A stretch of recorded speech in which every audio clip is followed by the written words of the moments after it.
ये कथा महाशिव पुराण की विद्येश्वर संहिता से ली गई है। पूर्व काल में विष्णु जी लक्ष्मी जी के साथ क्षीर सागर में शयन कर रहे थे।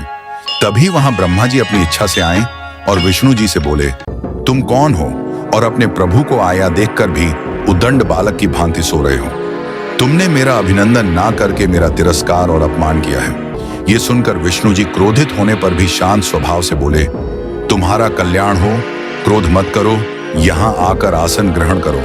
ब्रह्मा बोले, मैं जगत का पितामह हूँ, तुम्हारा रक्षक हूँ, तुम्हें काल के प्रभाव से बहुत अभिमान हो गया है। विष्णु जी ने कहा, तुम चोर के समान अपनी संपत्ति को अपना मानते हो। ये जगत मुझ में ही स्थित है। तुम मेरे नाभि कमल से उत्पन्न हुए हो, अतः तुम मेरे पुत्र हो। तुम व्यर्थ ही विवाद करते हो। इसके बाद ब्रह्मा और विष्णु मोहवश अपनी श्रेष्ठता सिद्ध करने के लिए युद्ध करने लगे। ब्रह्मा जी हंस और विष्णु जी गरुड़ पर सवार होकर युद्ध करने लगे। दोनों में भयंकर युद्ध छिड़ा हुआ था। तभी विष्णु जी ने महेश्वर अस्त्र का संधान किया। उधर ब्रह्मा जी ने पाशुपत अस्त्र का। भीषण युद्ध देखकर सारे देवता घबरा गए और भागे भागे कैलाश पहुंचे। देवताओं ने कैलाश पर्वत पर भगवान शिव और माता पार्वती को दंडवत प्रणाम किया और ब्रह्मा और विष्णु जी के युद्ध की जानकारी दी। परमेश्वर शिव तो पहले से ही सब कुछ जानते थे। सब कुछ उनकी माया से ही तो हो रहा था। भगवान शिव माता पार्वती और अपने सैकड़ों रुद्रगणों के साथ ओम की आकृति वाले रथ पर सवार होकर युद्ध भूमि की ओर चल पड़े। युद्ध भूमि में पहुंचकर शिव जी ने देखा कि ब्रह्मा और विष्णु जी एक दूसरे को मारने को आतुर हैं। दोनों के दिव्य अस्त्रों से तीनों लोग जलने लगे थे और अकाल प्रलय का संकट आ गया था। तभी भगवान शिव अदृश्य हो गए और एक अग्नि स्तंभ के रूप में युद्ध कर रहे ब्रह्मा और विष्णु जी के बीच में प्रकट हो गए। अग्नि स्तंभ की वजह से दोनों दिव्य अस्त्र भी शांत हो गए।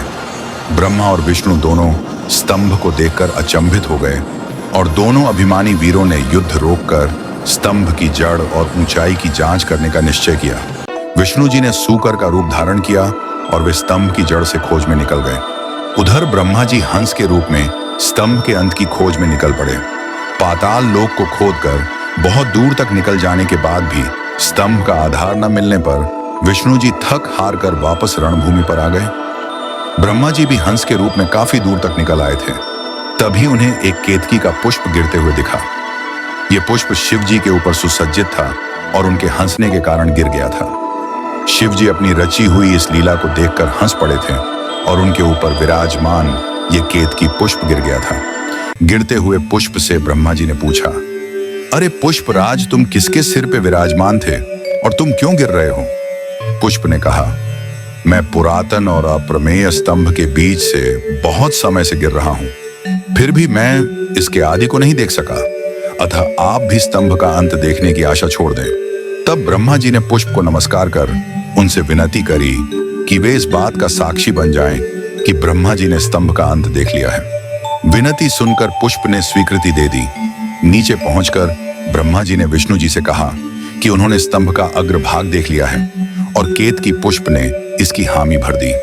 ये सुनकर विष्णु जी ब्रह्मा को नमस्कार कर उनका पूजन करने लगे। ये सब देखकर स्तंभ से शिव जी प्रकट हुए। शिव जी ने विष्णु जी से कहा, वत्स, तुमने सत्य वचन का पालन किया है, इसलिए आज से लोगों में तुम मेरे समान प्रतिष्ठा और सत्कार प्राप्त करोगे।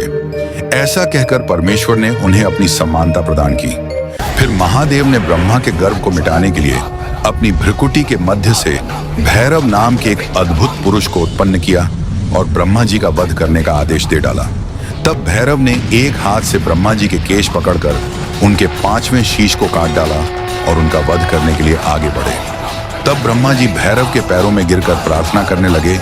उधर विष्णु जी ने भी महादेव से प्रार्थना की कि ब्रह्मा जी को क्षमा कर दें। इस प्रकार प्रार्थना करने पर शिव जी ने भैरव को रोक दिया, पर एक शीश से विहीन ब्रह्मा से शिव जी बोले, तुमने श्रेष्ठता सिद्ध करने के लिए असत्य बोला, जिसकी वजह से तुम्हारा सत्कार नहीं होगा और तुम्हारे मंदिर और पूजनोत्सव भी नहीं होंगे।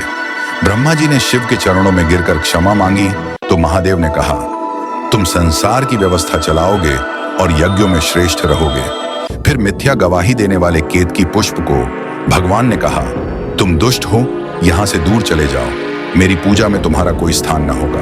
तब केतकी पुष्प ने कहा, हे महादेव, आपके स्मरण मात्र से जाने अनजाने हुए पाप नष्ट हो जाते हैं। फिर तो आप साक्षात विराजमान हैं।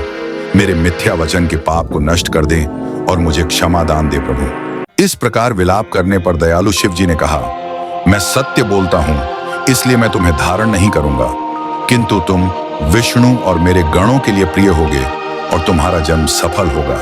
इसी कारण महादेव के ऊपर केत की पुष्प नहीं चढ़ाना चाहिए।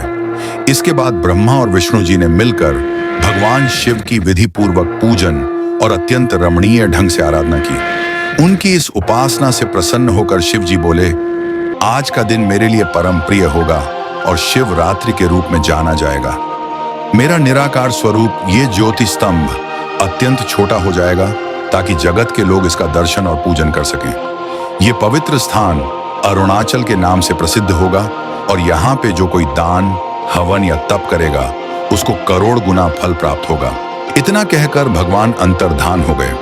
इस कथा के माध्यम से हमें यह पता चलता है कि शिव ही सत्य है और उनका आकार और निराकार दो स्वरूप हैं। शिवलिंग कोई साधारण पत्थर नहीं, बल्कि परम सत्य और चेतना का प्रतीक है, जो ना आदि है ना अंत। इस कथा में भगवान शिव की न्यायप्रियता, माया शक्ति, सत्य के प्रति सम्मान और अहंकार के दमन का अद्भुत संदेश छिपा है।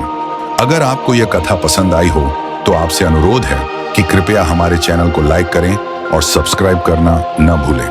आपका ऐसा करने से हमें उत्साह और प्रेरणा मिलती है। धन्यवाद। जय श्री राम। प्रभु की महिमा पर जिसे पूरा है विश्वास, ईश्वर ऐसे भक्त को करता नहीं निराश। निराकार भगवान की लीला है साकार, फिर से आकर जुड़ गई टूटी थी जो डार, टूटी थी जो